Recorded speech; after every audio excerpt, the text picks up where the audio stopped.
Test, test, test. Testing, testing, testing, testing. Testing. Pointing up on here. It's not out there. Well, what does that mean? It's gonna be. There we go. Hey, rock and roll.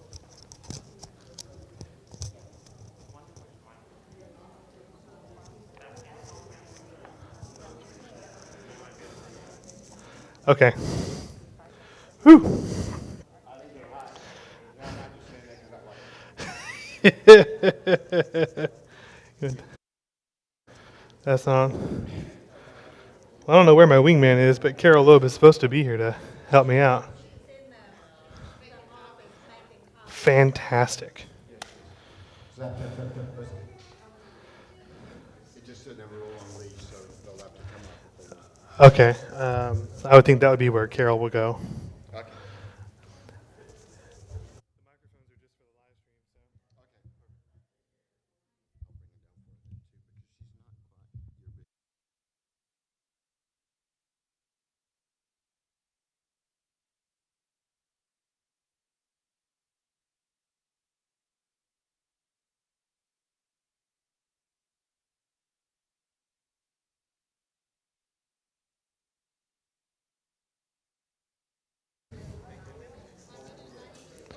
Okay. Okay, are we good to go?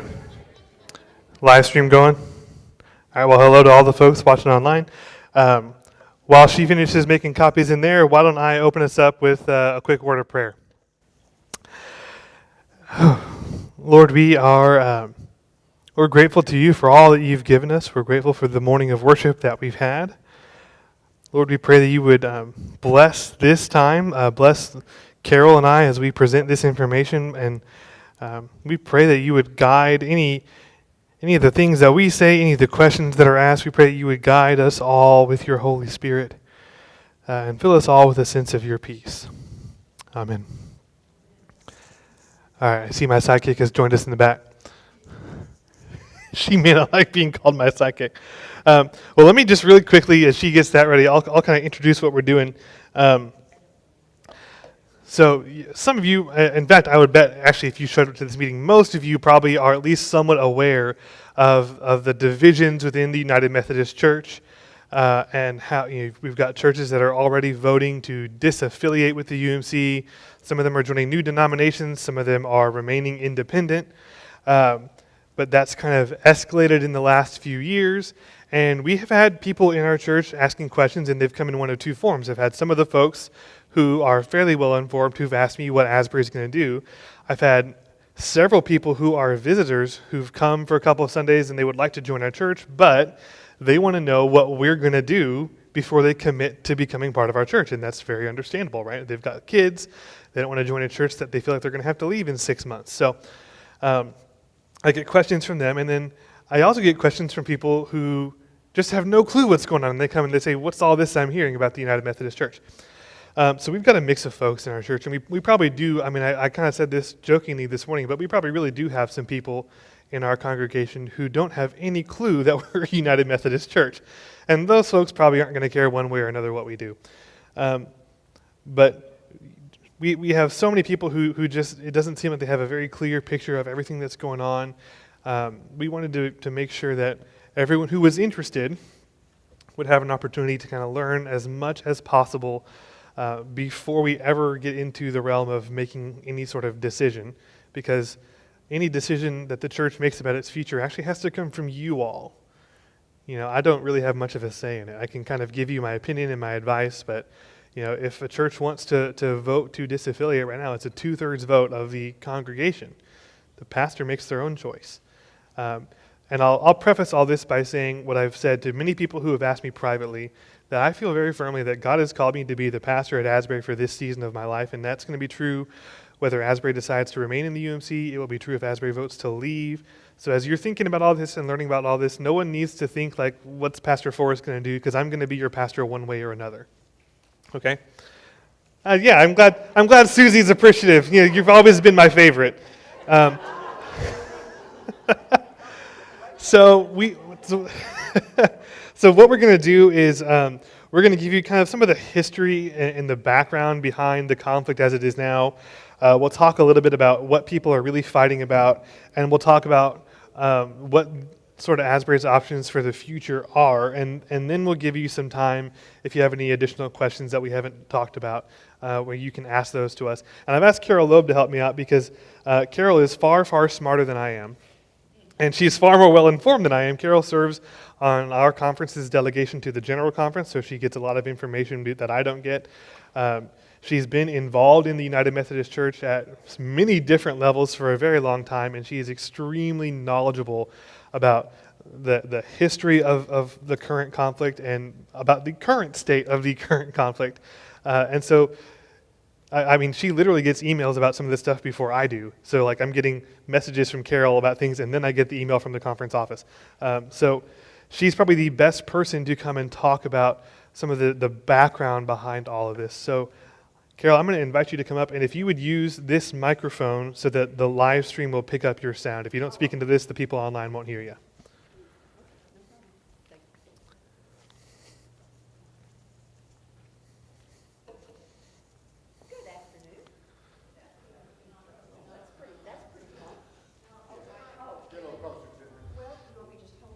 Yeah. Would that be better? Can There you go. hear me? Is that better? Okay, thank you. Okay, well, what I really want to do, just to start out, because there are a lot of people that don't know about this, is that this has been going on for now almost 50 years. I've been going to General Conference for 42 years. I started when I was 6 years old. So, what can I tell you? So, I really probably forgotten everything I learned, but unfortunately I've learned a lot more than I wanted to. So I'm going to give you that history of actually how we got to where we are today. Okay? It's kind of a first person's thing. In 1968, what happened, for y'all that don't know, the Methodist Church and the United Evangelical. Thank you, Brethren combined in 1968. These dates are important. And we became the United Methodist Church. So now that we become a United Methodist Church, we had to write our book of discipline, and we had to decide, what were the things we were going to operate under. This is a copy of the book of discipline, if you all don't know. The book of discipline is our rule book. It's our theology, it's our doctrine. There's some wonderful stuff in here. There's some real boring stuff in here. But it is our rule book that we have to go through to be a church. The only people that can change this is our General Conference. And that's a delegation of 800 people from all over the world that are elected to go to General Conference. And they are the only ones that can change it. They meet 2 weeks every 4 years. So, in 1968, they met, they came together, and they formed the church. In 1972, which is obviously 4 years later, they decided to write the social principles. And the social principles are how we relate to each other in lots of different areas. Okay? One of the areas is called how we relate to, homosexuals.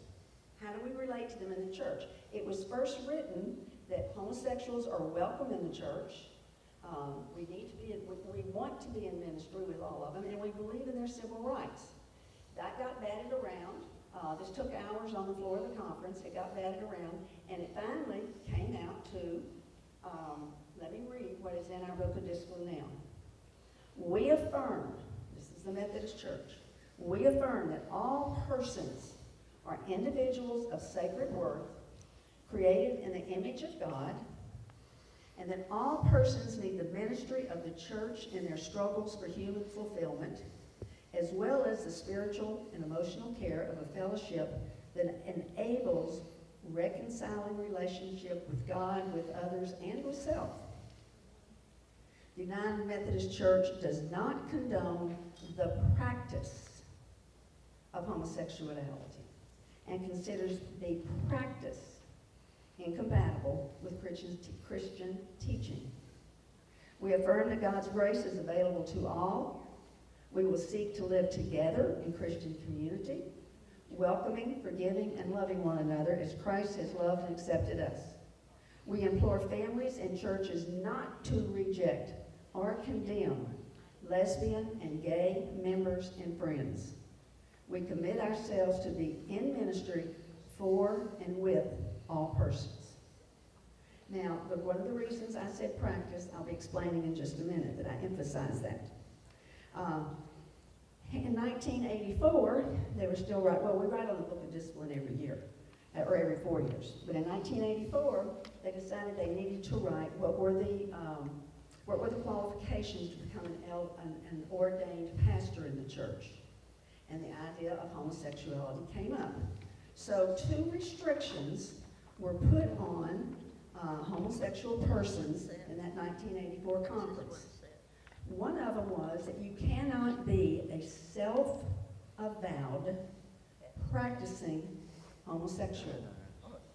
And that was later described, it was written out, it was described, someone who tells a district superintendent or the bishop that yes, I am homosexual, and yes, I have a partner and I am practicing. They may not become a member, a clergy person in the Methodist Church. Now, if they are self-avowed, which we have in our conference, we have a lady clergy, has been a clergy for a lot of years, that is self-avowed but is not practicing. And she says she will remain celibate. Oh no, I've got those. She is a pastor and can be a pastor in our church, okay? The second one, that pastors may not perform weddings in this church or anywhere else. So those are the only 2 restrictions that we have on homosexuals. Now, this started creating a fight on the floor general conference. Demonstrations started happening in the 80s. In 84, after this thing on the clergy was presented to the general conference, a group of people that supported that cause stormed the floor of general conference. Now, you have to understand, conference is kind of like the Senate of the United States. I mean, it's a closed bar and nobody can get in there. We've got security guards and everything else. But they pushed their way in. That's the only thing they did that was probably improper. They pushed their way in. They came up and stopped the general conference for over an hour, standing there singing. The bishop that was presiding at that point, of course, kept asking and asking to please, we got your point, please leave now. They wouldn't do it, so he called an early lunch break. During the lunch break, the police were called. Well, I will say before he did that, 2 bishops from our College of Bishops went down and joined them to show their support. During the lunch hour, the police came. They were led away very peacefully. It was a very, very peaceful demonstration. No one got out of line, and they were let off, and of course nobody pressed charges. But that happened then. So that started something in the 80s and the 90s. In the 80s and the 90s, at every general conference, the demonstrations started getting bigger and bigger. When we got within 2 blocks of the convention center, people would be lined up on either side, on both sides of the sidewalk, so you were walking through people, and very, very polite, very nice. I remember one general conference was very cold, and they were handing us gloves and scarves and things, but they were there to have their presence known. They also came with their mouths taped and all other sorts of things. So we got used to that. One group did come up and break the pulpit that we were using. Church clergy started doing weddings, quite a few, mostly in the Western jurisdiction. They were charged and brought up on charges. The bishop that got the charges from their conference, on the most part, normally suspended them for 1 day without pay and said, please promise you'll never do this again. So nothing was really being done to uphold the Book of Discipline. I want to fast forward to 2016. We spent a week in committees, which we always do. General Conference is 2 weeks long. We spent a week in committees going over the thousands of petitions that come in to change the Book of Discipline. We had the same amount of petitions that came in every 4 years to change it in the essence of any of the sexual things that are in there. The committee met for a week. They did not change anything. They voted to keep it the way it is.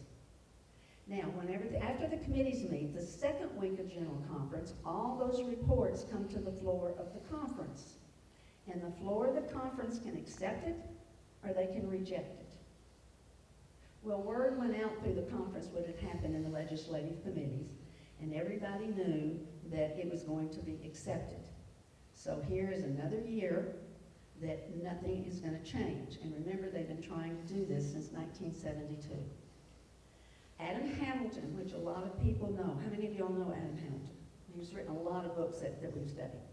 Adam Hamilton came to the microphone and he asked the bishops to do something. He said, we need for you to lead.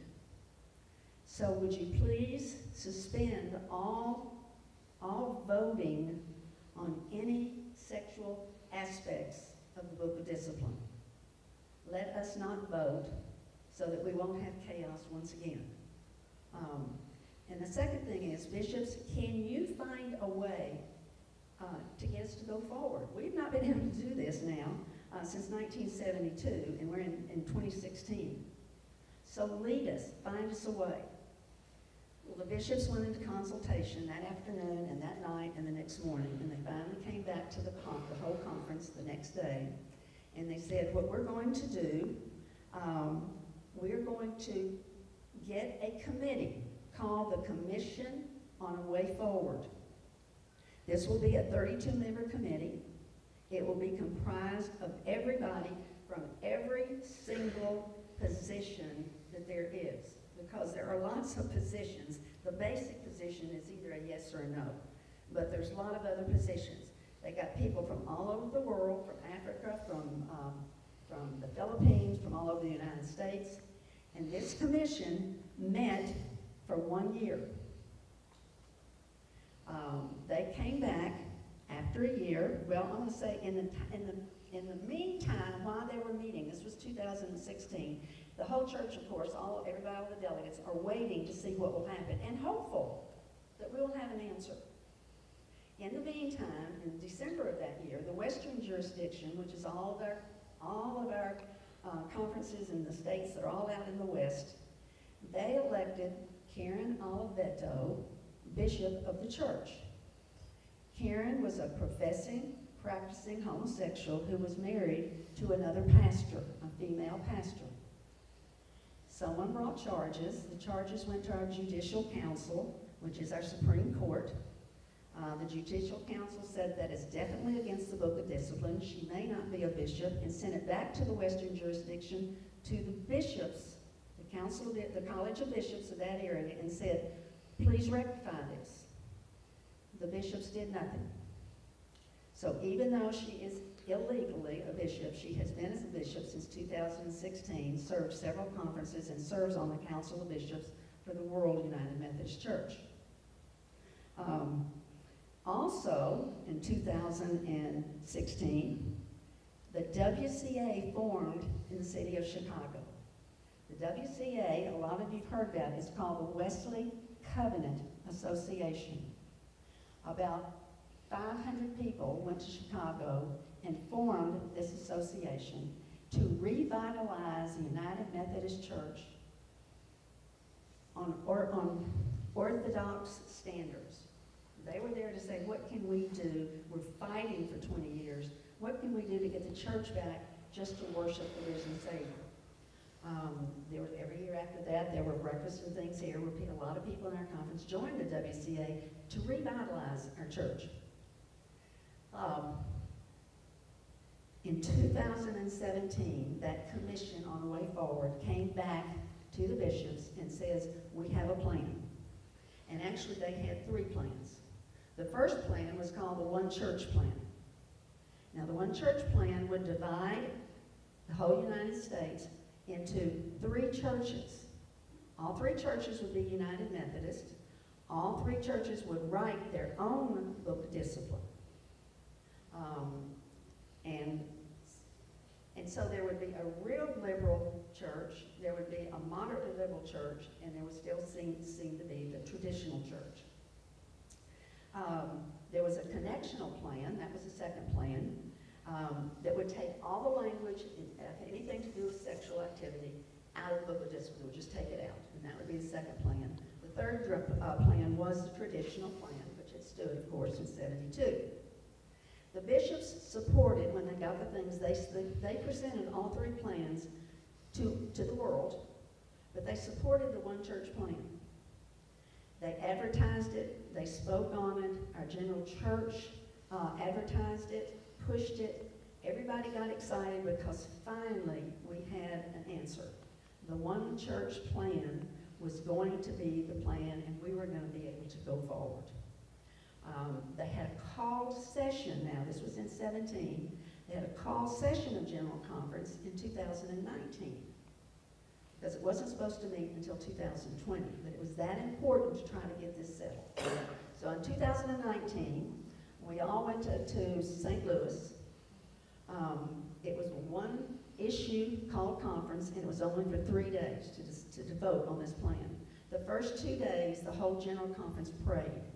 We prayed and we prayed and we prayed for 2 days for God to tell us where he wanted the church to go. There was great excitement.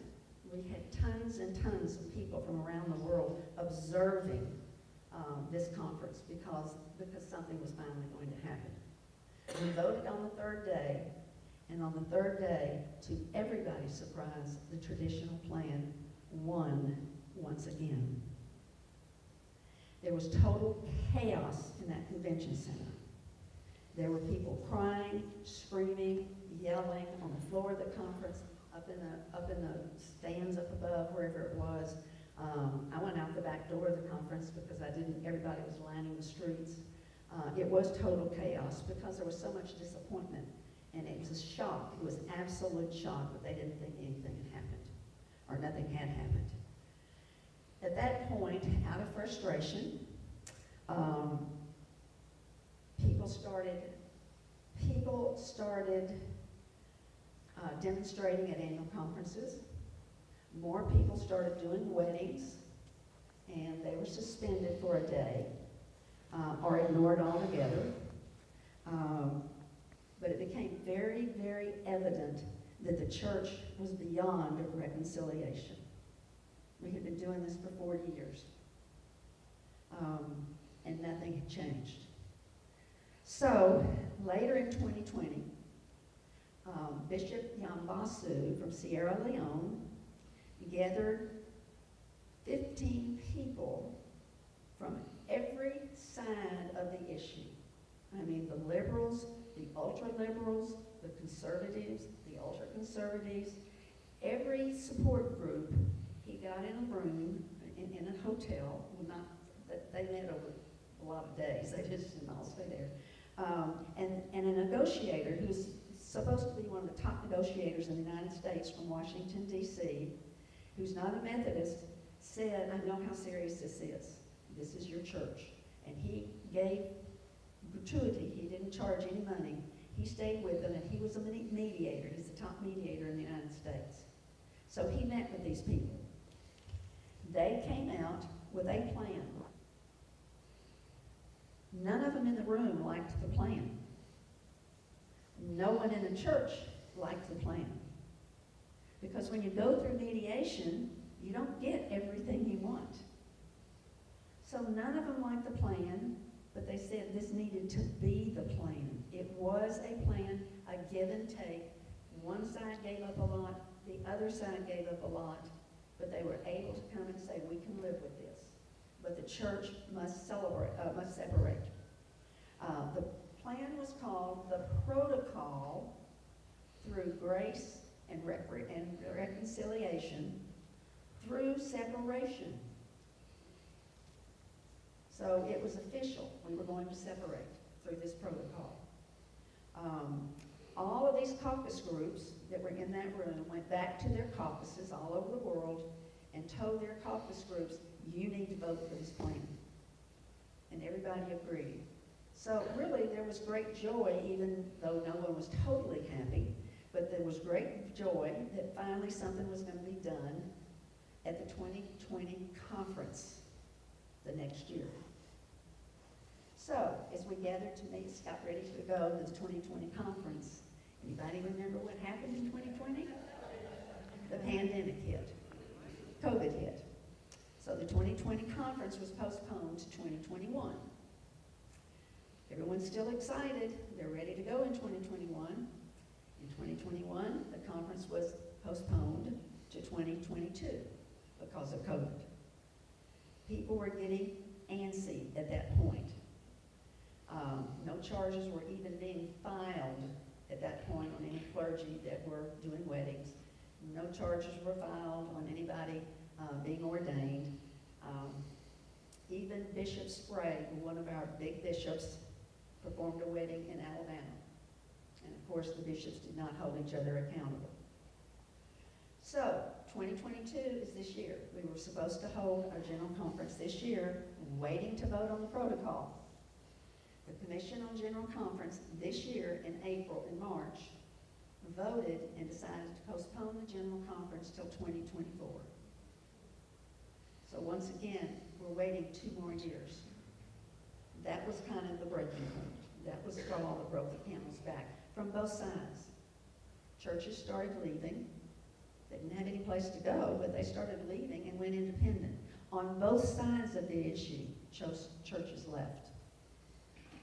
We lost probably, I would say, 30 to 40 churches in that period, in this last year for that. As a result, on the Orthodox side, the WCA, which turned into the Global Methodist Church, became official May 1st of this year. They got all their paperwork together. They are now unofficially the Global Methodist Church, a recognized Methodist church. And they can start taking in churches and pastors, lay people, to belong to that church. And I'm going to talk a little bit more about the Global Methodist Church later on, so I'll tell you. Also, the Liberation Methodist Church started. The Liberation Methodist Connection. It formed. And every single group that had supported the protocol withdrew their support. They said, we're no longer going to go there. We're not going to wait 2 years. No one will wait 2 years. So there is no support now for the protocol, even though General Conference will meet in 2024. Will it be revived? It might, but there's no support, so I don't think that will happen. The bishops, the Council of Bishops, said the church has split. It split a long time ago, but now it's official. So they found there was a paragraph in the Book of Discipline that gave churches permission to disaffiliate from the United Methodist Church and to take their church and property with them. Because technically the church and property belongs to the United Methodist Church, the whole conference. But they were given permission to do that. This paragraph is only good until December of next year. After that, unless something changes, no church can leave and take their property. So that brings us to where we are today and how we got here. You're going to talk about our choices, right? Mm-hmm. Okay. So I'm going to turn it back over to Cora.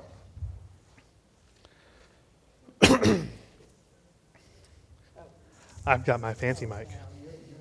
You're I'm. You're special. That's what my mom says.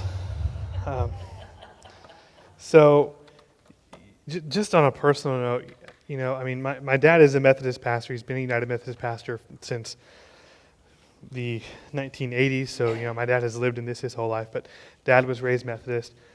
Grandparents were Methodist. Obviously, I was raised in the United Methodist Church and became ordained in the United Methodist Church.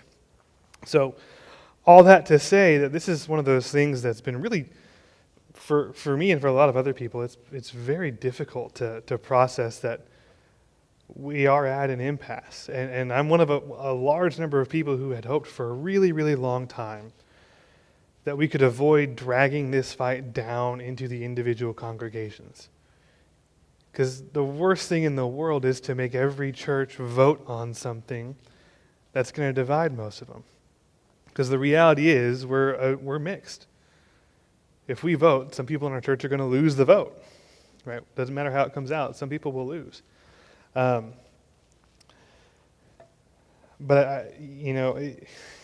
You heard everything Carol said, and it's pretty clear to those of us who have been following this for all the years that it's been going on that we are at an impasse and things cannot continue as they are. But I want to just briefly. Oh, I thought she was coming up to correct me or something. I didn't. That comes next. But it's worth pointing out this gets framed as a disagreement over same-sex marriage, because that's what we talk about the most. But the reality is the division is of a lot deeper than that, because faithful Christians cannot get to a point where they disagree over Christian sexual ethics unless they already have widely differing ideas on what the Bible is, how important Scripture is, how to interpret it, how to read it, how to apply it to our lives. We have disagreements over what sin means. We have disagreements over what Jesus did on the cross. I mean, they go so very deep. And for a very long time, we could live together with that. And I and every other Methodist pastor out there have close friends who are on the other side of the aisle from me on this, and we love each other dearly, and we respect each other. And so for a very long time, we could live with those disagreements because they were basically hypothetical disagreements, right? For a very long time in the U.S., same-sex marriage was not legal in most places. So these disagreements didn't manifest in any practical way. So we could live together. And the reality is that once same-sex marriage was legalized across the nation, which in reality, most of our clergy, even the conservative ones, actually supported it as a civil right. But once that was legalized, all of a sudden our disagreements had some very practical ramifications. And that's what's caused this in part to accelerate as quickly as it has and become as heated as it has. Because now every church has to think, well, okay, we've got a pastor now who we agree with on this, but what happens when that pastor leaves? If you're a conservative church, you have to deal with the possibility that you might then get a pastor who would be okay performing a same-sex wedding in your church, and you have to decide if you're okay with that or not, right? So as hard as it is, even if we didn't put the issue to a vote, every church would still have to make some kind of decision here one way or another, and that's just a painful reality for a lot of us. So these disagreements they are very, very deep. They run long. They've been going on for a long time. And there's also a lot of churches that are just tired. There's people like my father who've been dealing with this since the 1980s, and he's just exhausted. And he's tired of having this fight. And so that's part of what is driving it all as well. So, as we go forward, what you all as a congregation need to be thinking about is well, we'll get to more of that later, but this issue is just one among many, right? This is the topic now, but because those disagreements run so deep, even if this were to get resolved, another thing would pop up, and another thing would pop up, and another thing would pop up. So there's something that I heard listening to one of my favorite preachers talk that I think has helped me figure this out a lot for myself. And what he said was this: in order for a church to have any kind of unity at all, you must always be free to make demands on each other's charity, but you are never free to make demands on each other's conscience. And so what he meant was, you should always be free to demand respect and love and grace from each other, but you can never be free to make someone do something that is deeply against their morals. And the reality is, the United Methodist Church right now is forcing people to make demands on each other's conscience. I told you, I have deep friends in the Methodist Church who are very progressive, far out to the left. Now, I would describe myself as kind of pretty much in the center, but when I talk to those people, my friends, you can hear the pain in their voice. I mean, for them, this is very much an issue where they believe they are doing real harm to people by being unwilling to officiate their wedding, being unwilling to ordain them, or unable to, I should say. So we're making a demand on their conscience. As long as that's true, we don't have unity. And the reverse is true as well. If the rules are changed, then you have a bunch of moderate to conservative pastors who cannot in good conscience officiate at a same-sex wedding, who might be required to. And I will tell you, I've been told by pastors in our conference that actually the next step, if they were to get the discipline changed to allow same-sex marriages, would be to change it to compel pastors to perform same-sex marriages. I've been told that flat out by multiple people. That's the next step in the fight. It's hard to see a future where there is a real sense of unity within the UMC as it currently exists, precisely because the way it's set up, we're always going to be making demands on each other's consciences. Always. So we do have to think about what the next steps are. Recognizing that the fight is not actually about gay marriage. We have fundamental differences that run deeper than that. And part of why that's important is this, because I'm about to start talking about, we have the option to just do nothing, right, and remain in the United Methodist Church and leave it in the status quo. And here's why that matters. The official teaching and position of the United Methodist Church is not going to change. It will not. 40% of the United Methodist Church is in Africa. And those churches have committed to remaining in the United Methodist Church, and they are very conservative, and they vote as a block. And they're growing. So actually, it's probably closer to 50% of the church now is in Africa. And that number's just going to keep growing and growing and growing. So the UMC is going to do what they want to do. Right? At the official level, they will be led by the Africans. But people will not stop fighting. And that is the unfortunate reality. The official teaching and doctrine of the UMC is not going to change. But again, because I have friends who are very progressive Methodist pastors, I've talked with them. Their mindset is, we're not going anywhere, and we're going to keep fighting for this. It's that important to them. They won't win, but they aren't going to stop. So, in terms of the official stance of the UMC, that won't change. So long as I'm the pastor here, what gets preached and taught at every level won't change. I'm not going to make any changes here. But the UMC is going to be very publicly fighting over this issue for the foreseeable future. I just don't see a way for that to shift. I don't like saying that. I mean, I just don't. That's the denomination I grew up in. I have many, many deep, dear friends in that denomination. I don't like to see it falling apart as it is. But it's going to be having that fight for the foreseeable future. Now, practically, that doesn't actually affect you all that much. And so that just may not be all that important, right? This church does not fight over this issue, which is commendable because I know we have disagreements within the congregation. I know we have people on both sides of this. But I think that you have very rightly, you have refused to make this a major point of contention within the church. Because I'll be frank with you, I don't think this is the sort of thing that is as important as people make it out to be. It's not as if this is like the one sin in the Bible that is held up above all other sins and it's the worst thing you could possibly. It's just not true.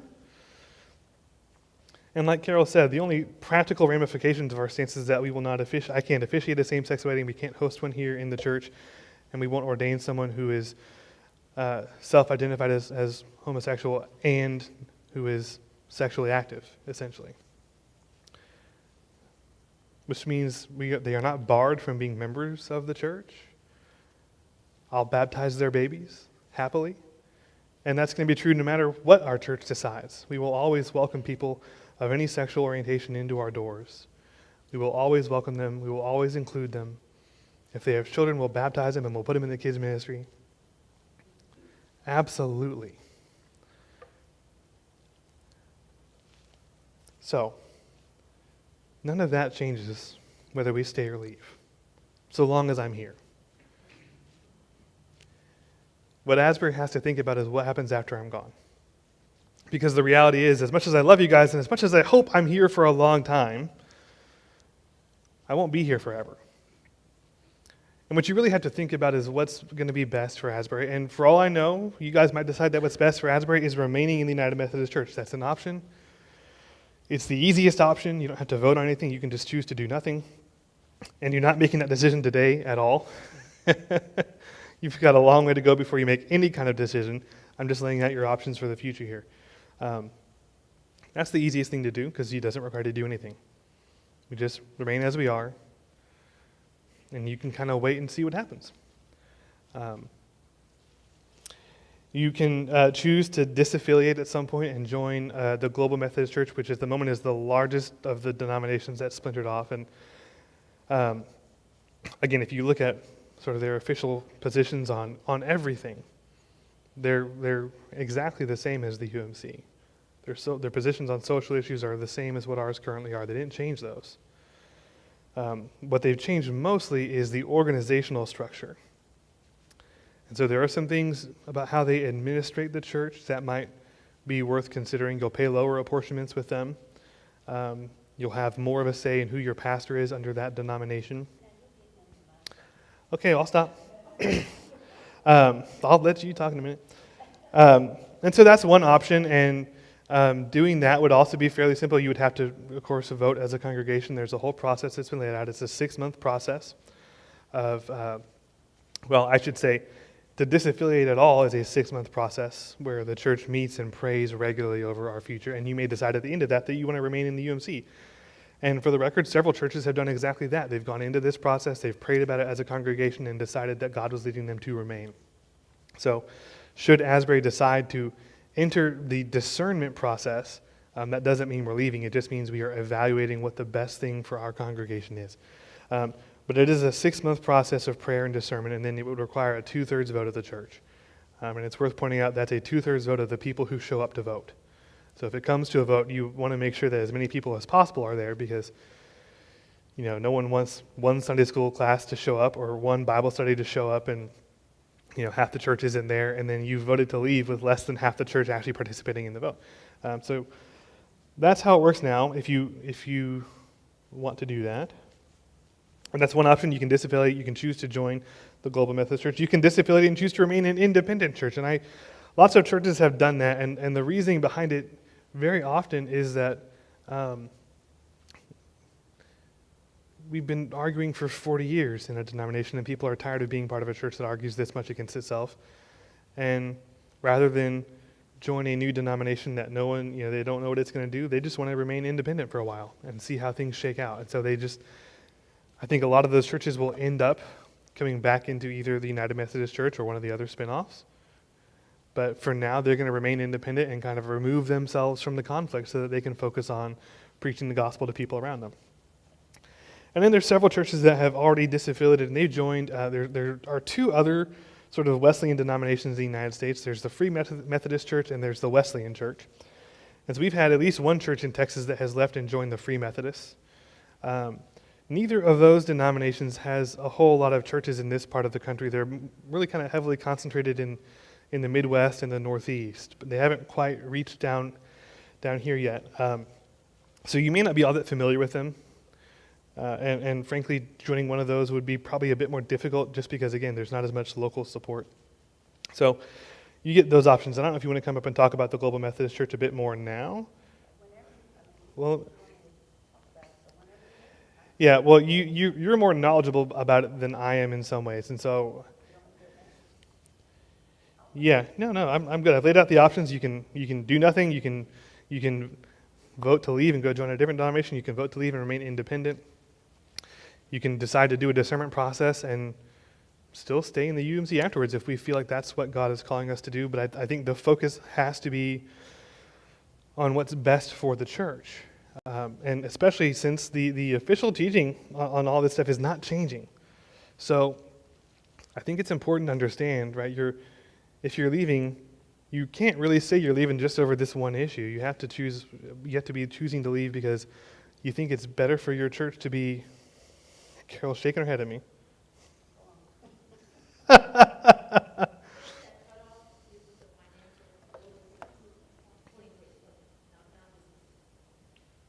I'm not sure what that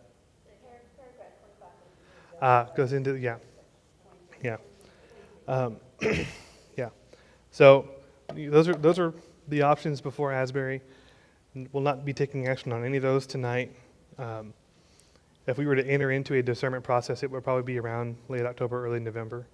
But I think we've got several things that have to be done before we want to do that. So, Carol, I'll invite you up now if you want to talk about the Global Methodist Church for a bit. You're more knowledgeable about them. I do, because you know more about it than I do. People talk to you more. That's true.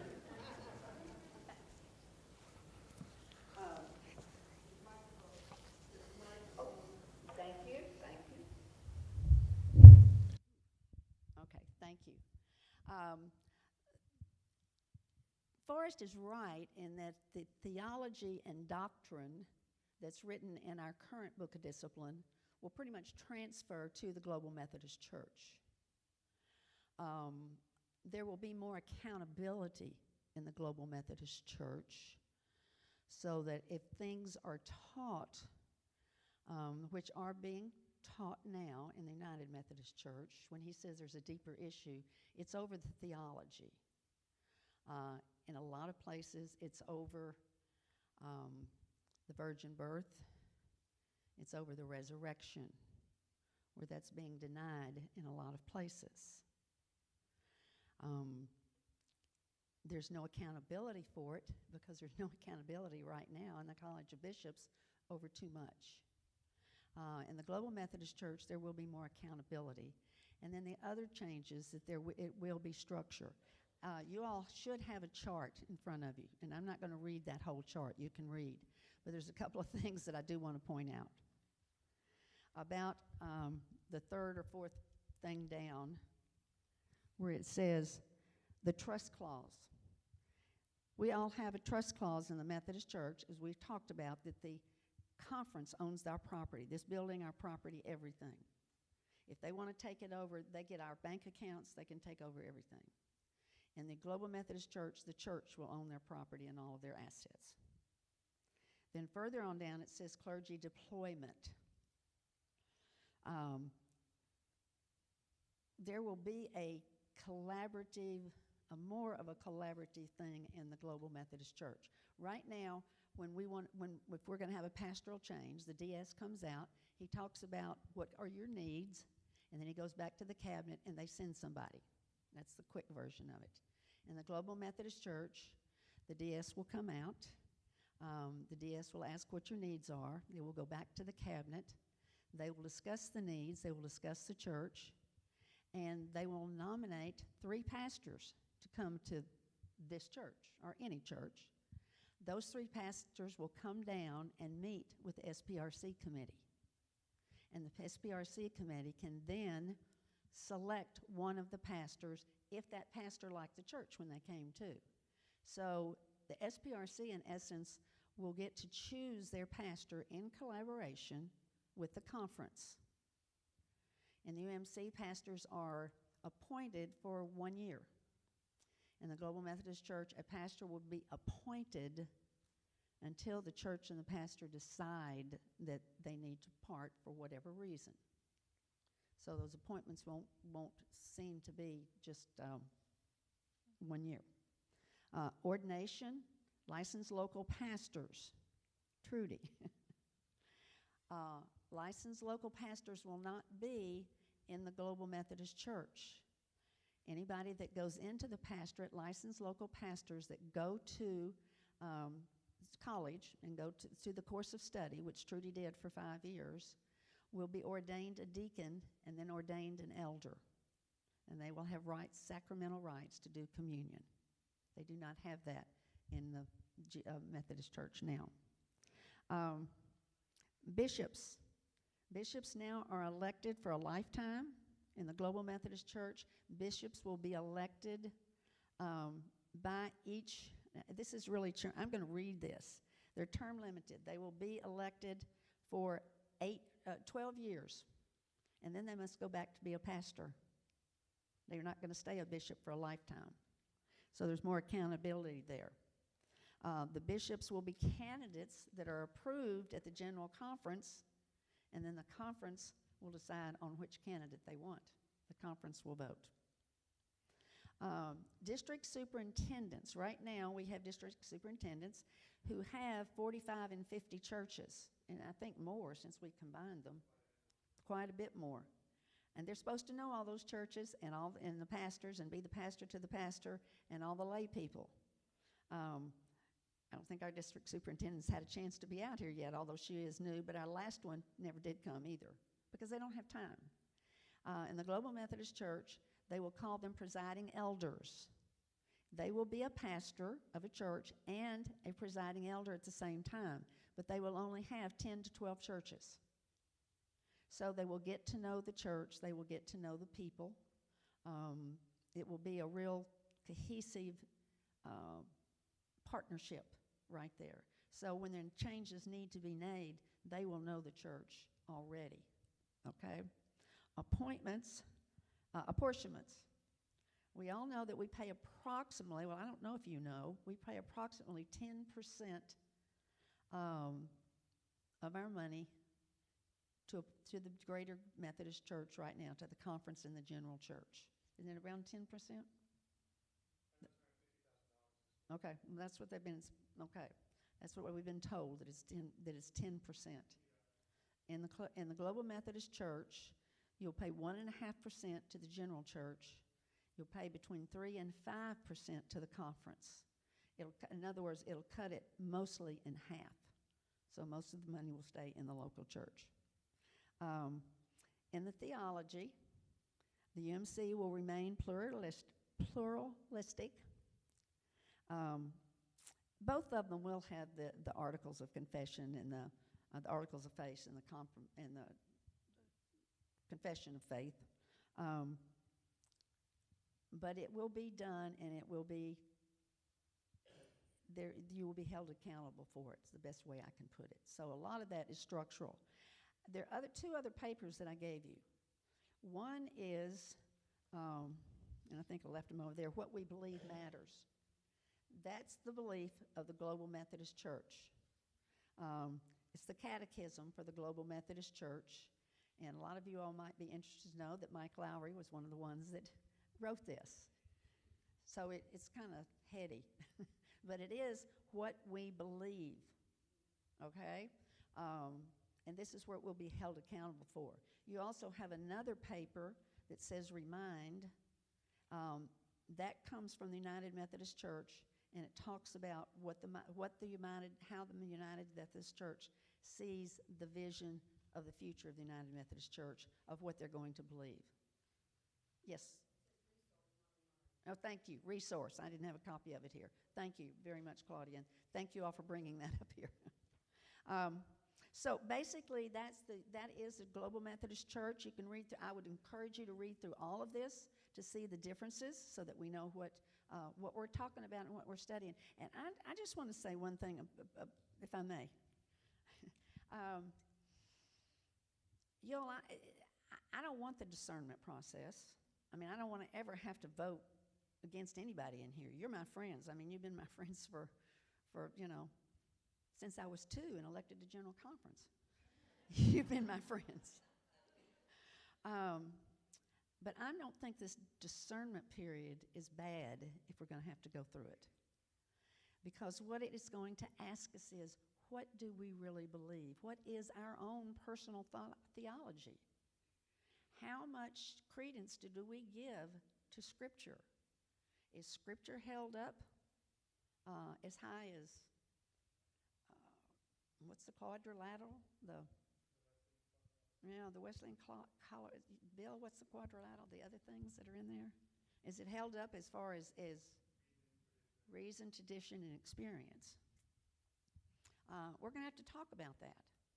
Now, when I said I was going to correct you, unfortunately, the way it's worded in the Book of Discipline, the paper that we have to go through for the discussion, says that the only reason you can leave, you can disaffiliate, is if you disagree with the sexual policy. That's the only reason. So the paper is going to ask us to talk about the sexual policy and to write down beliefs on that. we cannot, we can put on there, we also disagree with the differences in theology. But that can't be a big part of it. That's part of the kind of gotcha thing. Is that what you want to talk about? Okay, okay. As I said, this paragraph is only good to 2023, December, and you have, and probably our annual conference has to vote on us. If we decided to leave, any church decides to leave, annual conference has to approve it. They will probably meet in October or November. So we have to have been through with our process, which is 6 months from the time we tell the DS we are interested in going through it to have the discussion. So it's not something that we can put off and say, okay, we'll wait till after 2024. That paragraph's going away, and so can any church leave without their property? We don't know until 2024. And we won't know. No, it's because it is in the Book of Discipline. It's a disciplinary paragraph. No flexibility whatsoever. I mean, it's not allowed to. Now, I will say that our bishop has said he is trying to find another way that we could leave after 2023. He has said that. But it's going to be difficult, and whether or not he can do it, I don't know. So you're just taking a chance at that point, right? Okay? But come on up. But you guys, I love you. This has got to be everybody's personal decision, and nobody can. It's nasty at this point. I hate to tell you, but around over the country, it's nasty. Bishops have given disaffiliation process, made it very hard for other conferences where they're being asked to pay for half the value of their property and other things. Our bishop has not done that. And the one thing I can tell you is that I don't care how you vote. I do not care. I love you. I will always love you. And we need to hold that before us. That's the most important thing we need to do as we discuss this. You may differ. You like chocolate ice cream and I like strawberry. But I still love you. And we've got to be able to do that. I'm fancy, remember? So, what I was saying that Carol was correcting me on is actually, if you vote to leave, right, you have to put that on the paper. But what I want to encourage people to think about as they're praying about this and thinking about it is actually not that issue, because the official teaching doesn't change one way or another. I want you to think about things that are on that paper, how other denominations are structured, if that would work better for our church. The decision shouldn't, especially since it's not going to change at an official level, the decision we make to leave should not be based solely on one issue. Especially not since it's not an issue that's been of real importance in our congregation. And I feel like Asbury has been blessedly sheltered from a lot of the sort of vitriol that's going around in other parts of the country and other parts of our state. But Carol's right. It's been very nasty in some places. My dad has been the pastor of the same church for 20 years now. There were people in that church with kids my age who were like second parents to me, who have been trying to get him fired and kicked out because they disagree with him, who wrote nasty letters about him. I mean, people who we loved and trusted, and it's just horrible. And that's going on in churches all over the country. And Asbury is just so fortunate that it does not have that spirit in it. And my hope is that no matter what, it will not have that spirit in it, because Carol's right. Whatever we decide to do, we should do it in the understanding that we love each other, and we're not going to get angry about it or fight over it, and we'll love each other in the midst of any disagreement we have, right? Again, right, at the official level, the teaching doesn't change. So if we vote to stay in the UMC, if we vote to leave, the things that are coming out of the pulpit, it's worth pointing out too, people will separate us into groups of like liberals and conservatives. Within the Methodist Church, conservative does not mean what it means outside the Methodist Church. And I say that because like the Global Methodist Church compared to the Southern Baptist is pretty darn liberal. So understand that when we say conservative, it's not the same thing as when you look at like some of the big evangelical megachurches in the South. The Global Methodist Church has women pastors, so the Southern Baptists still don't like them, right? In fact, half the leadership team of the WCA and now the GMC are women who are choosing to lead. So like a lot of the traditions that the UMC holds dear are carrying over. Um, I go where you go, okay? And I mean that. If you vote to stay in the UMC, I stay with you. If you vote to join the GMC, I go with you. And I will be your pastor until I feel like God is calling me elsewhere, but I don't think that that call is going to be based on this vote. So I will tell you, I think that I have loved my time here so far. I feel like I'm a good fit as your pastor. Some of you seem to like me. To me, that all says that God has put me here for a reason, and this vote does not factor into whether I'm going to leave or not. So, and that to me is really important to emphasize. I don't want anyone to vote based on what they think I'm going to do. I'm going to be your pastor either way. Period. That is not an you can't like vote Pastor Forrest out right now. It's not going to happen. This really has to come from you all, right? I've only been your pastor for a year, and I won't be your pastor forever. So I can give you information, but I'm not part of the vote. I don't want. I mean, that's just how it is. So don't worry about what I'm going to do. I'm fine either way. It's easy for me to transfer to a new denomination. They've intentionally made it relatively easy for me to transfer. All of the pension and health insurance stuff, the agreements are being worked out for that to transfer those smoothly. So no matter how you vote, you are not creating a hardship for me. So that's fine. So I think we have other questions. Carol stated that we have to intentionally vote really on the sexuality issue, that that's what I'm elected is. But you also indicated that there are a lot of theological differences between what will remain the United Methodist Church and the Global Methodist Church. So if this church decided to remain United Methodist, then we could potentially have a pastor coming in that we would not agree with theologically. Is that correct? That is correct. And that is one of, I'm glad you asked that. That's really one of the more important things I think the congregation needs to be thinking about and praying about in the long run. I've told you guys what I teach, what I preach is not going to change. And I think you guys have picked up on the fact that this is not an issue I like to preach about from the pulpit anyway. I don't think it's appropriate for the pulpit. I think there are better ways to handle that in the first place. And frankly, I think, it doesn't need to be done from where I'm doing, right? So what I teach and preach isn't changing no matter what. But we don't know how long I'm going to be here, right? I could be here 15 years. I could be here 5 years. After that, you don't know who you get. Now, the way the appointment process works right now, Carol kind of gave you the brief description. What will happen is the superintendent will come and meet with you all. You will have a chance to kind of tell them what you want in a pastor. You can tell them if you want someone younger or if you feel like you need someone more experienced, if you need someone who's better at preaching, better at administrating. My bet is that by the time you're looking at whoever's coming after me, they'll ask you if you want someone who's more conservative or more liberal.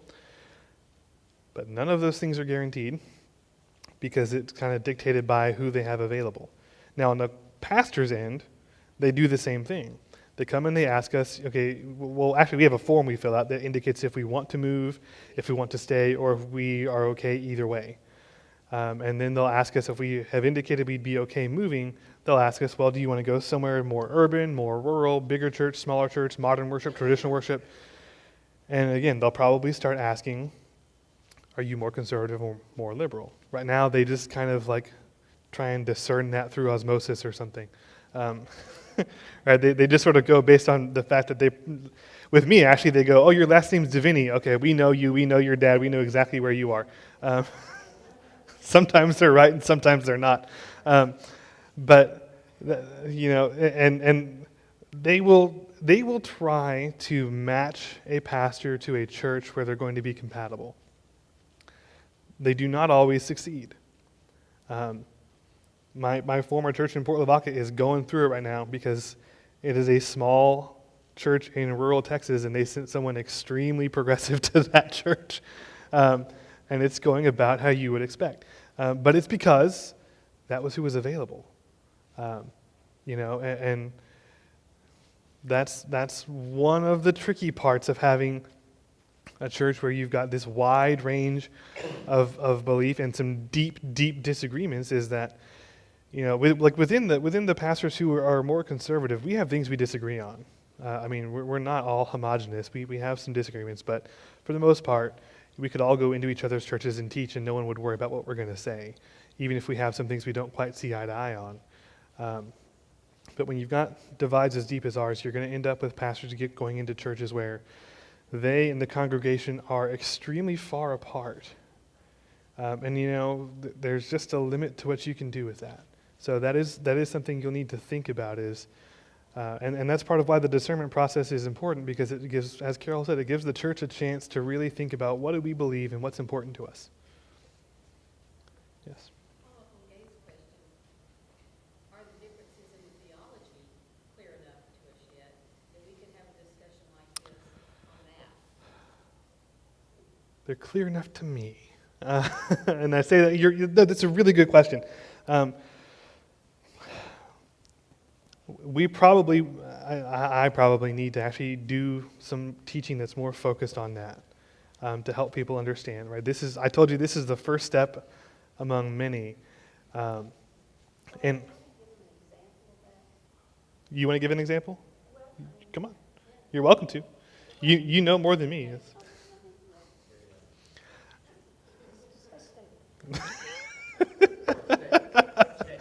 Stay Forest.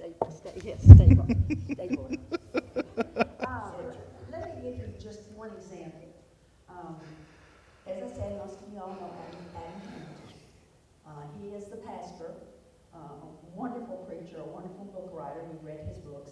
He's the pastor of the largest Methodist church in Kansas City. They have I think now have 15,000 members. He has said that the Bible should be put into 3 buckets, the whole Bible. The first bucket, which will be the smallest bucket, are things that God said or he intended in the time period that it was written, and he intends it today. The second bucket would be the things that God intended in the time it was written, but God doesn't mean it anymore today. And the third bucket would be things that are in the Bible that God intended, or that did not intend then, and he doesn't intend them today. They shouldn't be in the Bible. Now, the question that the other side is asking is, who decides what goes in what bucket? That's a difference in theology. Okay? Yeah, that's a very good example. There's more than that. I mean, but that example is good because that you can begin to imagine from that point how many different other things we could then begin to disagree on and fight over, right? It's an extensive list. I would think that both just kind of throughout the fall, but also if we were to begin a discernment process, part of what I would be doing is doing some teaching on laying out the differences and not trying to say this one's right, this one's wrong, because I have my own opinions and beliefs, but I need you guys to actually think through these things on your own. But laying them out so that you guys can see what they are and get a feel for what that looks like, I think that would be a very important part of the discernment process.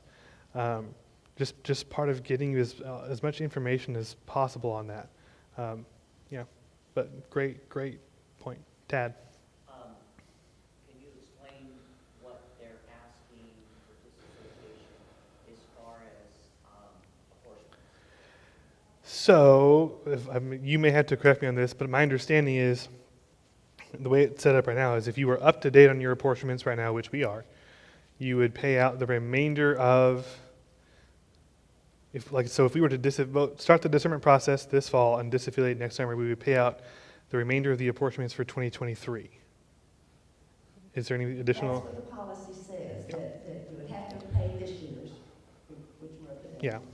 And if we decided to leave in March of 2023, we would have to pay all of 2023. However, I'm going to have to kill you if I tell you She's got inside information we're not supposed to know yet. That's what she's saying. No, it's just that there are people working on this. Yeah, Um, it's a moving target. And one of the things that they're trying to work on is saying, well, it's to negotiate the policy and say, well, we really should only pay apportionments if we leave in March. We'll only pay apportionments through March. We shouldn't pay apportionments from March to December when we're not even going to be here. So these things are being negotiated. They're not official. So don't go out here and say that, please. Kind of related to that, the other thing, if we were to vote to disaffiliate, is Methodist pastors have a pension. Every church contributes to the pension fund. And so we have pension liabilities. If we vote to leave, we would have to pay a portion of those liabilities back to the conference, and that amount is being negotiated.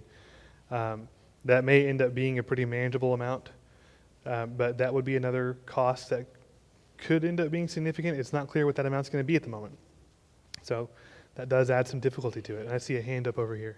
Yeah, but with the apportionment, I understand that, but United Methodist owns the real estate too, so what does that cost? Great question. So here's the fun bit for us in Texas.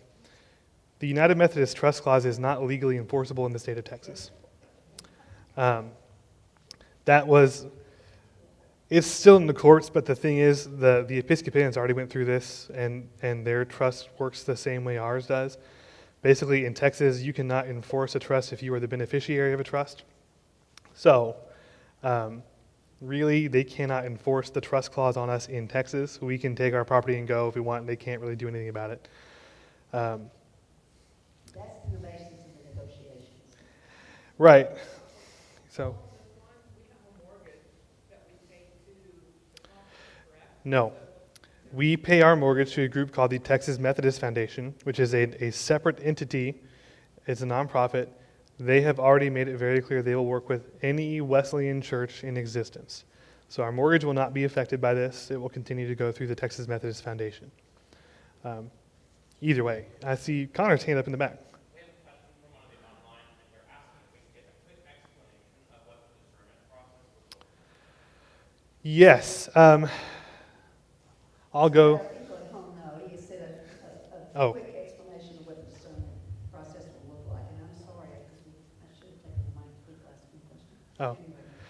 Anyway, So the way the discernment process works, and you may have to correct me on some of the details, Carol, because you know more than me, is you begin a 6-month process. It does have to be 6 months. And at the end of it, the church has to vote. Now, the superintendent has to be present for that vote. You initiate the process by sending a letter to the superintendent stating your intention to begin the discernment process. And I think we would have to take 2 votes, one to disaffiliate and then one to join a new denomination if we wanted to. But I don't know that they have any requirements for what the process has to look like. Or are we free to set that up? Yes, I forget. the letter has to be sent to the DS, and on the day the DS gets that letter, that's when the 6 months starts. Okay, so that's an important date that needs to be done. At that point, during the 6 months, we have to have 3 listening sessions. That's right. 3 listening sessions where we get together and talk about things. The DS or the DS's designee will be present for those meetings. And actually can run the meeting if they so choose. A lot of churches who've already disaffiliated in our conference, the DS's chose not, they were just there to listen. Some of the DS's want to run the meeting, so he'd have to be in consultation with our DS. But then at the end of the 6 months, we take a vote. We must fill out some paperwork of everything we've discussed and how our leaving would affect the neighborhood and the city, things like that. Those are things we have to talk about. At the end, if we did vote to disaffiliate, it then has to go before our annual conference that meets every year. In June.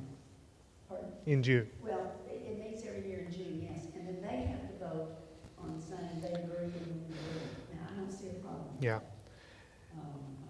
If we were a conference, if we were a church that our property was $35 million, there might be a problem with that, but it's not.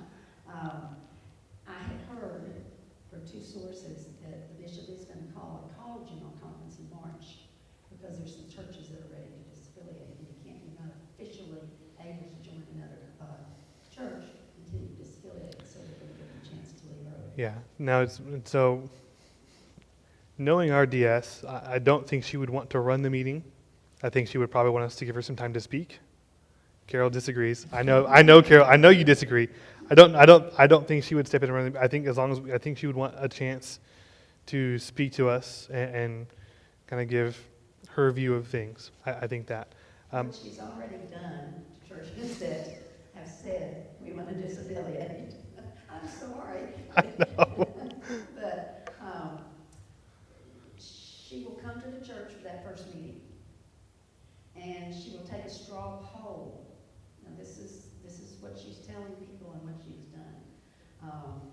She'll take a straw poll on how do you feel about staying or leaving.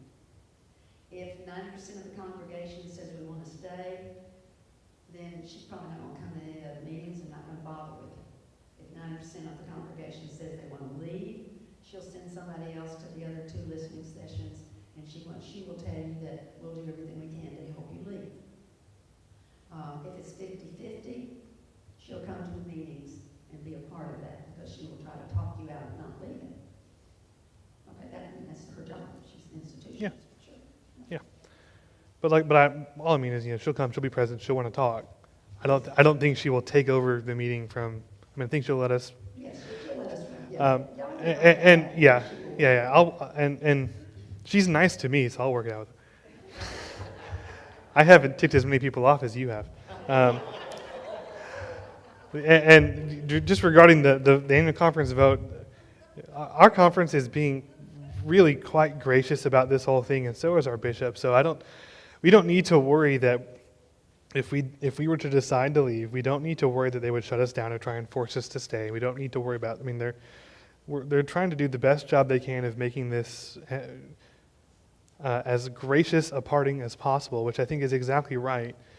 Because what that does then is that keeps the relationships intact between our churches as they leave. And as the dust settles, it then allows us to still work together with other churches to do ministry in the city. We can still, there's no law that forbids us from partnering with another church to, feed homeless people in downtown Corpus Christi, right? But if there's a lot of enmity between the churches, it'll stop you from doing it. So I think that's the right approach. They're being very gracious about it. We don't need to worry about people trying to shut us down. Laura, our DS, will if she doesn't think that there's a clear answer one way or another, she will try and persuade people, and that's fine. That's not only her job, but I think that's probably wise to allow someone who is deeply passionate about the UNC to come in and give her point of view to you all. So I'm not worried about that really, but it's good to know what the process is. We'll go Tammy, and then we'll get to Kelly. So will our church form a committee to get a discernment process? If we decide to do a discernment process, we would have to form I would think we'd need to form a leadership group to sort of guide that and plan it out. Yes. Okay. Who is going to lead us in the congregation? So. Forrest, can you repeat what? Oh, yeah, I'm so sorry. That's a good point. Just to repeat for those online, the question is, will our church form some sort of committee to lead the church through the discernment process? The answer is yes. To initiate the discernment process, the administrative council would have to vote to initiate that. And once that happens, then I'll form a group of people. I don't know who will be on it yet, but we're not at that point yet either. So we'll put together a committee that will kind of steer that and organize it, plan when those meetings will be, and figure out how to disseminate information as best as possible. No. Now, the process itself describes what you need to do. Yeah. So it kind of gives you what you need to do. Right. But remember, this will be the whole church. This won't be a committee making these decisions. Right. The committee's just going to organize and lead it. It's have to be the whole Right. church. Right. Okay. I think Jim had his hand up. So, in everything you said, I'm trying to come up in my mind with the timeline. With December 31, 23 being the drop dead date, and brilliantly tied that to the money, because that's incentive to get people to move one way or the other. And if the liberal folks that want to take advantage of that, can we just monitor it until March of next year, find out if a bunch of liberal churches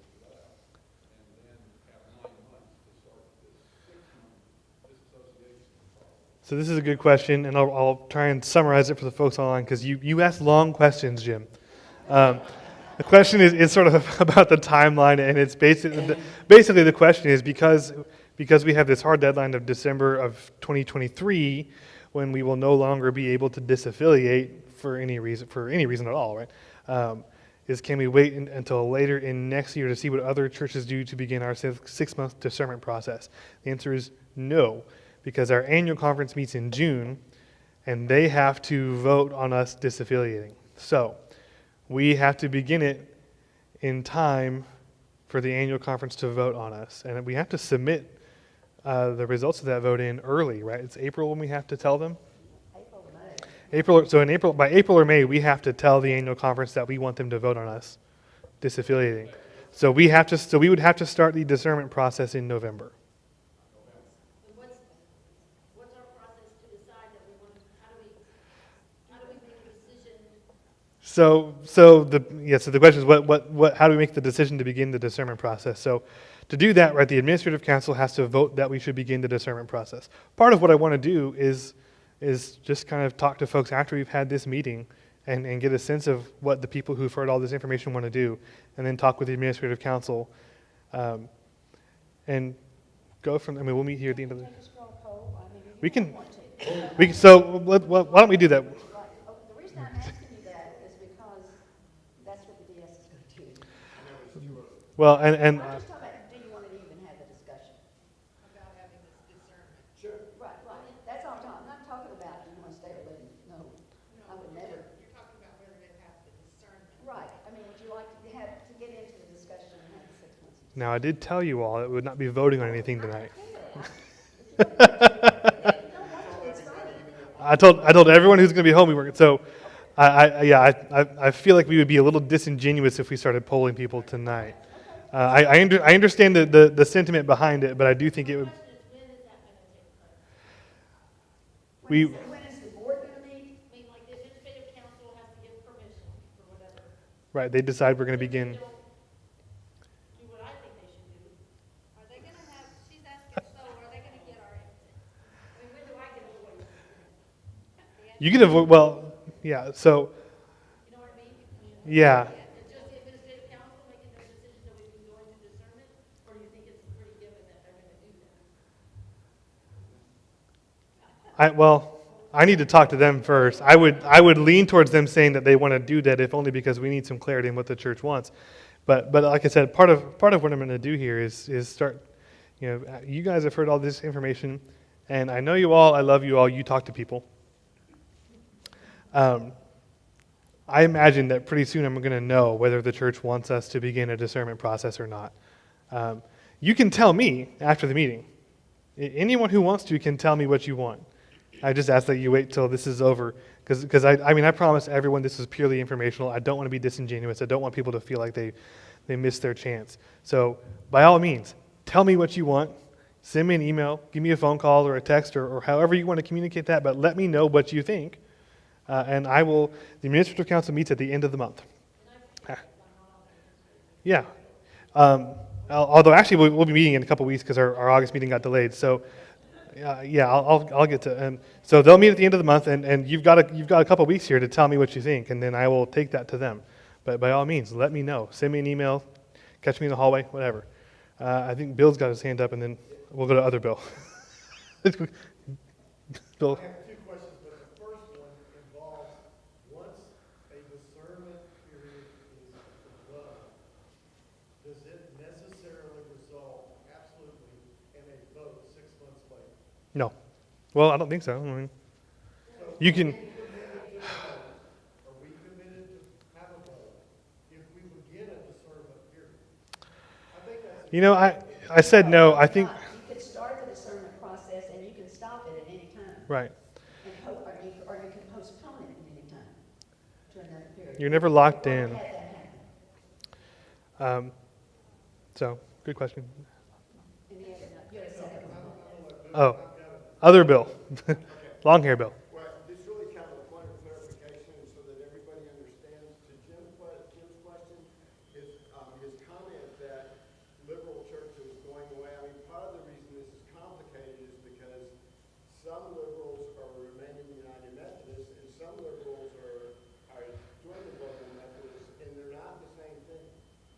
Right. So you really do have conservatives who are remaining United Methodists. Yes. Our African brothers and sisters Yeah. and the Filipinos. Yep. They're conservative. I mean, they're really conservative, and they're the reason why we ended up with the traditional voice when all the bishops thought we were going to go for the big umbrella. So you've got liberals and traditional in both camps. So it's not Yeah. it's not clean. I get it. Don't tell me.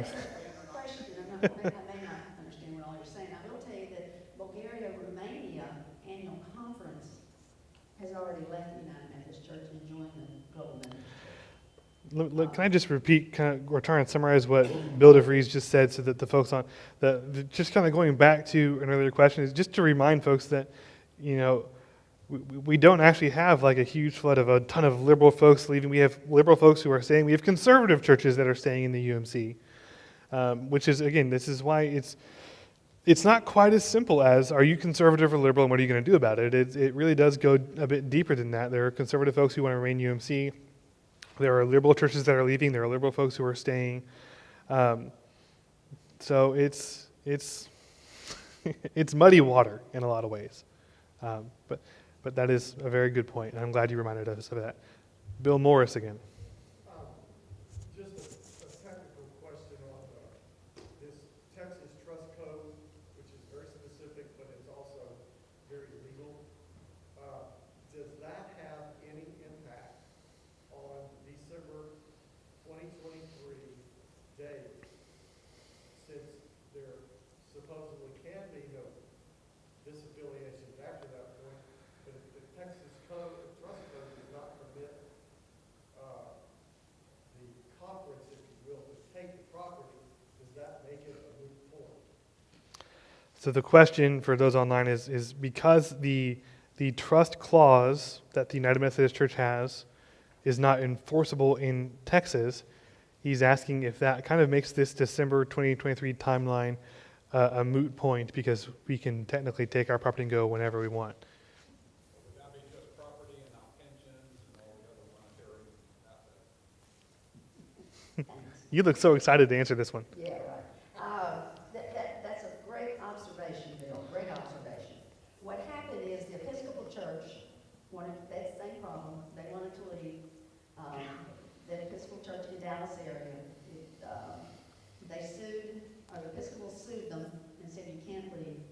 It went to the district court said, no, the trust clause is not valid in Texas. It went to the Texas Supreme Court.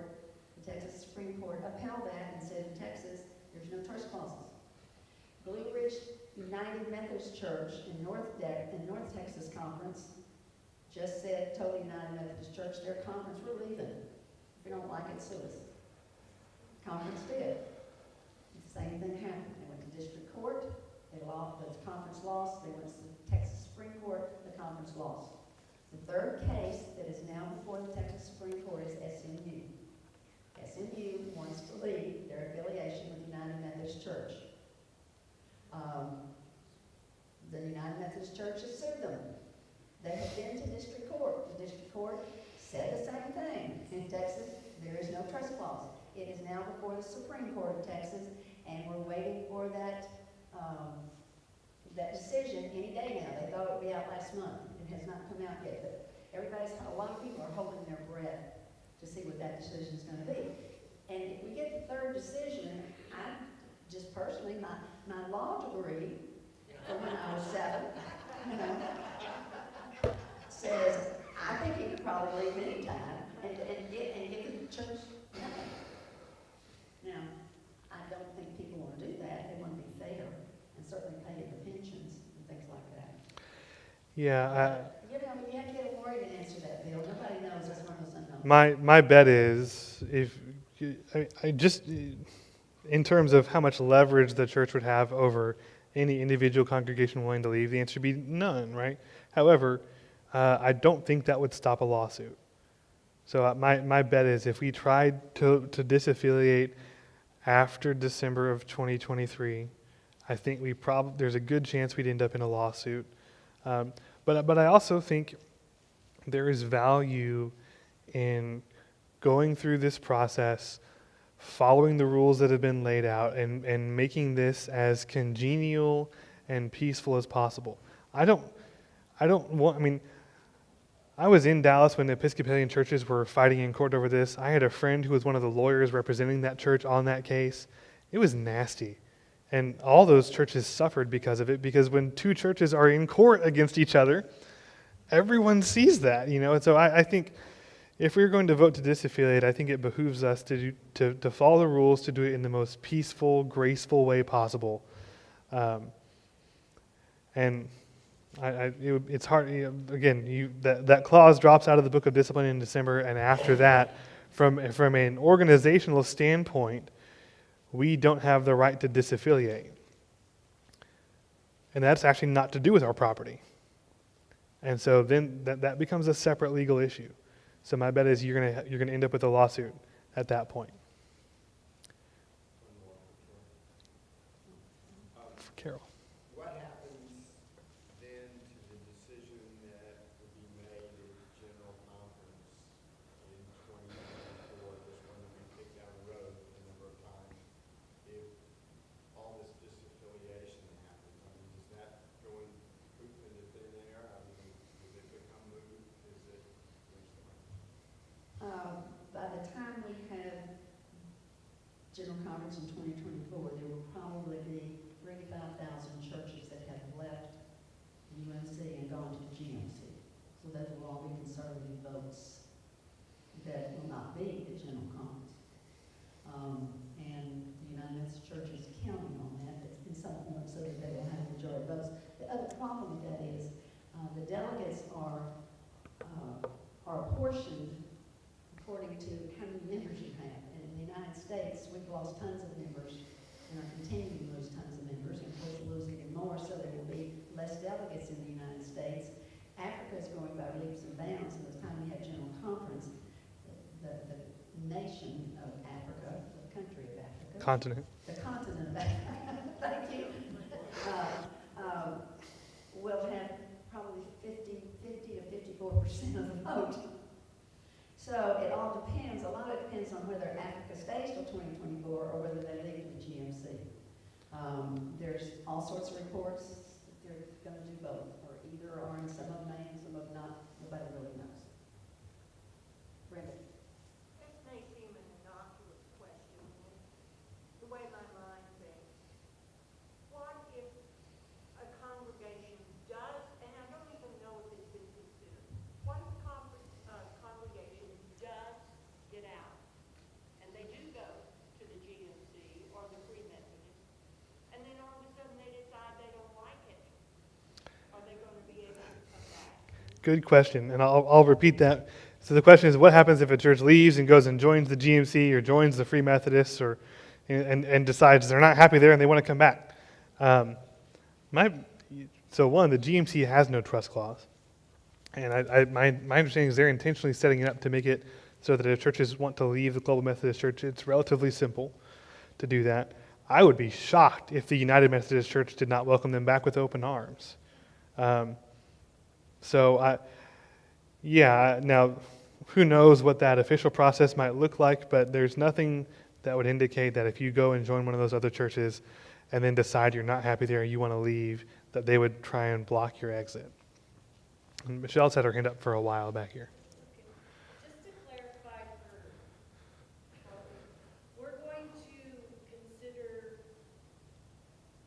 if we do nothing and stay in the UMC, or if we decide that we want to discuss it more, then the discussion is whether to confirm we want to stay in the UMC or pursue something else to disassociate from the DMC. Right. It's a question of clarification on what we have to do. Right. If we do nothing, nothing happens. We stay in the UMC. The discernment process does not.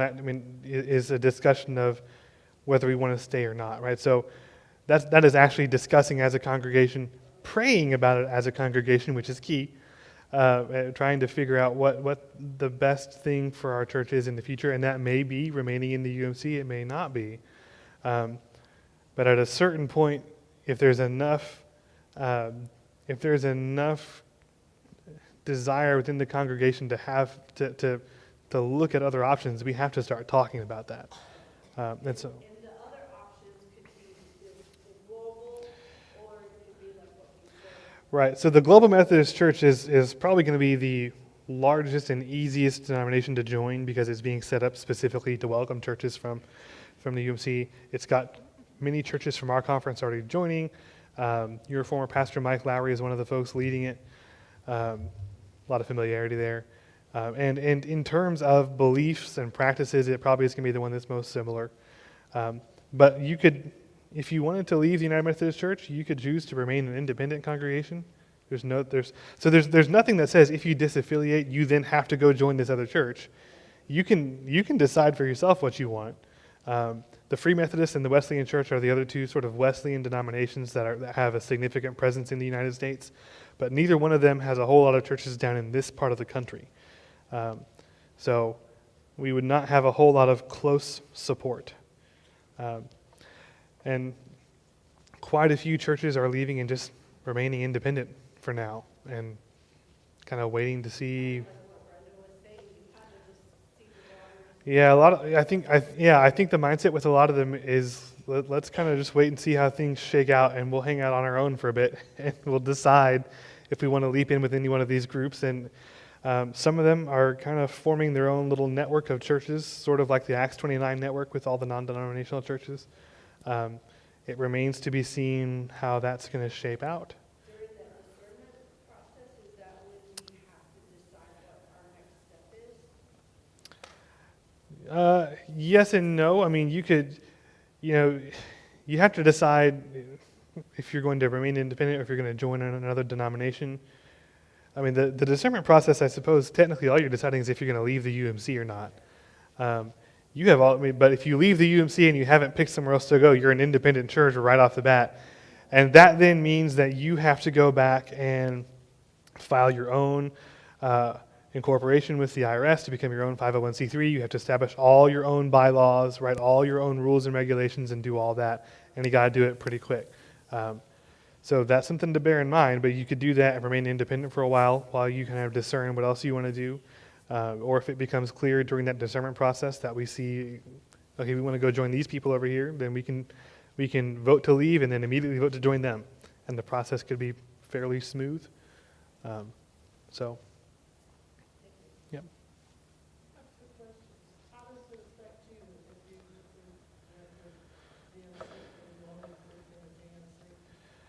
Okay, so the question is, how does it affect me if we leave? Like if you leave and join the Global Methodist Church, and then I would transfer my ordination to the Global Methodist Church, what's my future then? Could I only preach in a Global Methodist Church? Right, yeah, I would then be part of that denomination. And if I were to leave here, unless I wanted to go back, I mean, I could always choose to go back to the UMC if I wanted to. And kind of like the whole congregation, I suspect that they would probably be okay with that. We in the past have been pretty good about if pastors feel like they're being called to serve in another denomination, or if a pastor from another denomination is being called to serve in ours, we've been pretty good about finding ways to make that happen. So if we were to, I don't want you guys to worry about what's going to happen to me. Like I said, I feel like God is calling me to be the pastor to this church right now. If you vote to leave and join another denomination, I will go with you. And if I feel as though later on God is calling me elsewhere, then that's my issue to solve. Yeah, I appreciate it. But all pastors are free to preach anywhere somebody finds them. right, I can go preach wherever I want.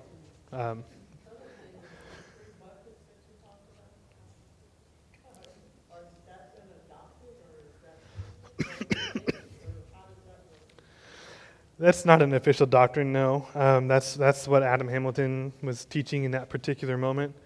It's not the official doctrine of the Methodist Church at all. Right. So here's the thing, right? If you want to go in and change the official doctrines and theology of the Methodist Church, you need a 2/3 majority vote at General Conference, and it then has to be ratified by 3/4 of the annual conferences around the world. Yeah, right. Fat chance. That's why I said the teachings at the official level are not going to change, but that fight is going to keep going for a long time.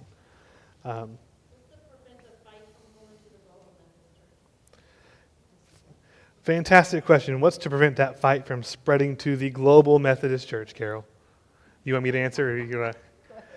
I can try to answer this one. The first thing is part of why this fight has become such a problem in the United Methodist Church is we really do not have a strong mechanism for if someone teaches something that is against our official doctrine, we have a very weak mechanism for correcting that. The Global Methodist Church is a bit firmer on that, and part of that has to do with limiting the amount of time a bishop can serve as a bishop, because the bishops are the ones who are in charge of that. And so we've got bishops who've been bishops since like the 1980s. So that's part of it. I mean, that's really, it's just that, Accountability, Carol, is that what you were? yeah, that's exactly what she was talking about. And in the Global Methodist Church, in their book of discipline and doctrine, and if you want to read the whole book, it's on their website. There's no mention of LGBTQ in there. There's no mention. The only statement that's in there about anything, it just says we consider marriage to be between one man and one woman. And that's the only mention. Thank you. It's worth pointing out, there's one church in Texas that joined the Free Methodist Church, and that is exactly why they joined them and not the Global Methodist. Is the concern was, well, what's to stop it from happening over here? Now, I think it's pretty unlikely that the Global Methodists will find themselves in the same boat, but you're not alone in asking that, and it's one of the things that's probably worth talking about if we enter into a discernment process is, are we comfortable enough with how they've set themselves up that we aren't going to find ourselves having the same conversation in 30 years? Tammy? Are there any churches in this town that have started with discernment? Can I tell them? I think St. Luke's has started that discernment process. I don't know if they've sent the letter yet, but they are going to be sending that letter. To my knowledge, they are the only other church in Corpus that is doing that. They're not the only other church in our district.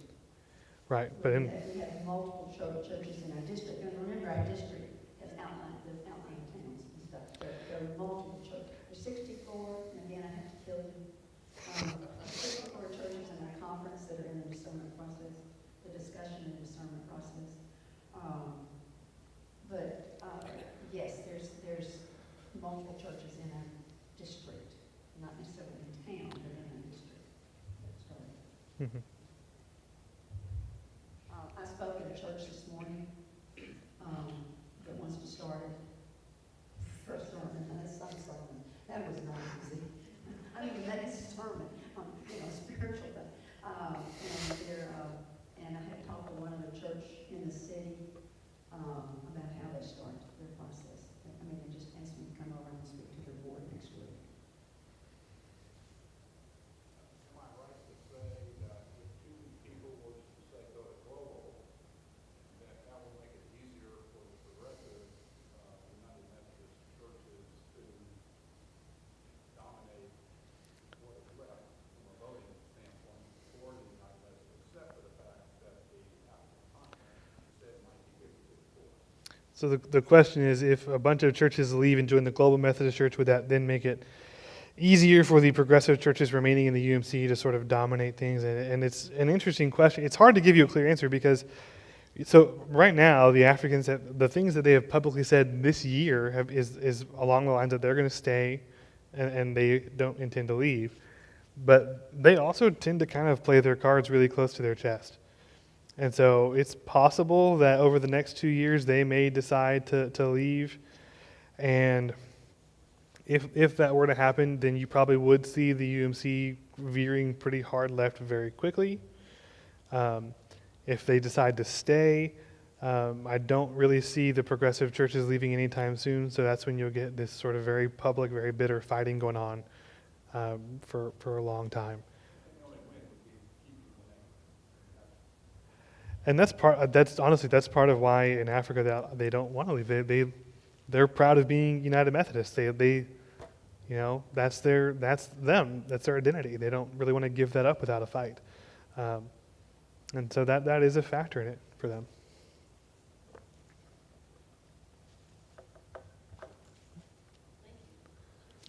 Are there any other questions? These are good questions. Wayne. So knowing that the discernment process takes 6 months, and the conference has to approve that, you said it being in April, wouldn't that mean we have to commit to starting that in October? Yeah, I understand they're having a meeting in March, which, this has been a rumor, and I've heard from two people. Have you heard? No, I haven't heard I that. heard from two people. She gets it before me. But there are also annual conferences in June, in that kind of, so that's 2 opportunities in the spring. But we would have to let them know by May. So we would Yeah, by May, to get into the June. You can't Um, just tell them, walk up to annual conference. and right. say, You have to. So we would be looking at like late October, early November as a start date. We would be fine. So And I think that's important, that we focus on the date and deadline. Yeah, it is important, and it's important with the 2023 too. No one's gonna hold an annual conference from Christmas. yeah. So they're not gonna hold it in December, even though that's the date that it expires. So I would imagine, knowing this bishop, that he would have it in November, or probably in October. I would think October. I would think October. I mean- So then you can have it right in there. Thank you, folks. Yeah. Administrative council meeting open. Yes, they are open to the public. Now, I will tell you this. The way that those meetings work, right, we're a nonprofit actually, so with the exception of the SPRC, which discusses confidential material, all of our committee meetings are open to the public. But if you are not on the agenda or not on the committee, you aren't supposed to be speaking unless we ask you to give input, and that's just so we can kind of keep control of the room. But the administrative council meetings are open to the public. Anyone who wants to come to any of them can come, although 90% of the time, they're probably more boring than they're... You've been to some, Tammy. You know that they can be pretty dull. Yeah. So we now normally the administrative council meets on the last Monday of the month. However, because our council chair is out of town, we're having to reschedule this month's meeting.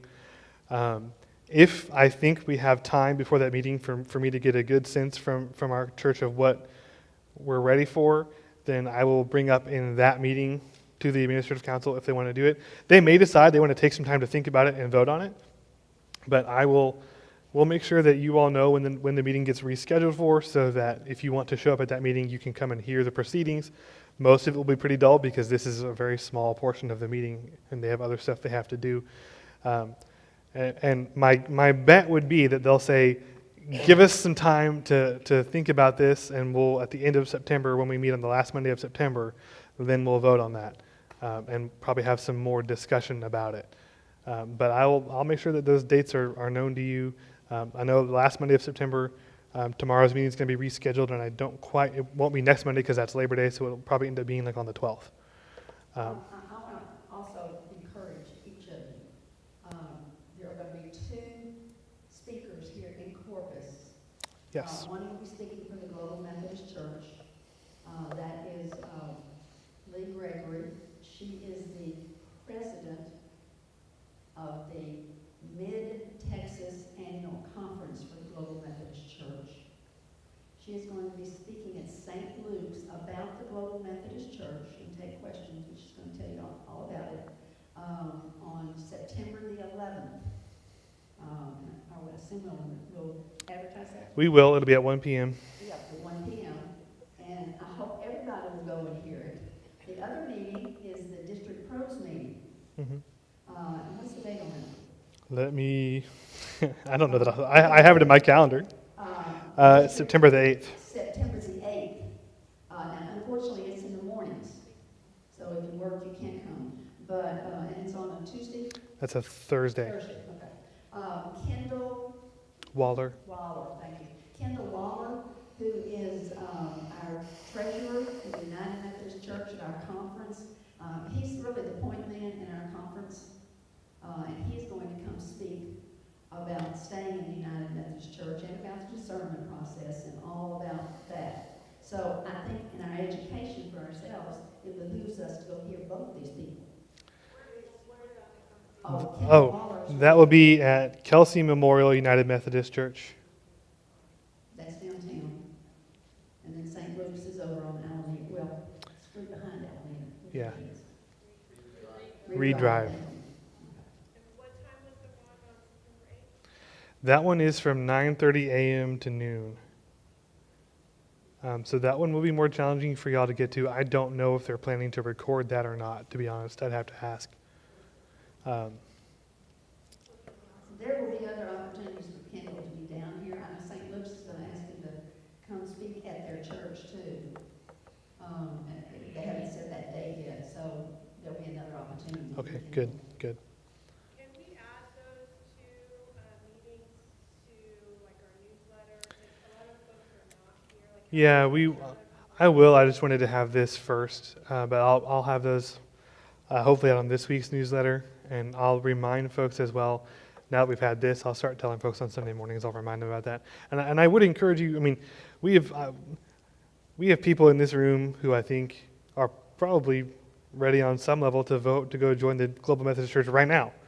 We have some folks who don't want to do that, who are much more hesitant. I would encourage all of you to go to both meetings. I want you to, I want you to hear information right from the source, right? Leah Gregory is heavily involved in the Global Methodist Church. She's more knowledgeable than we are.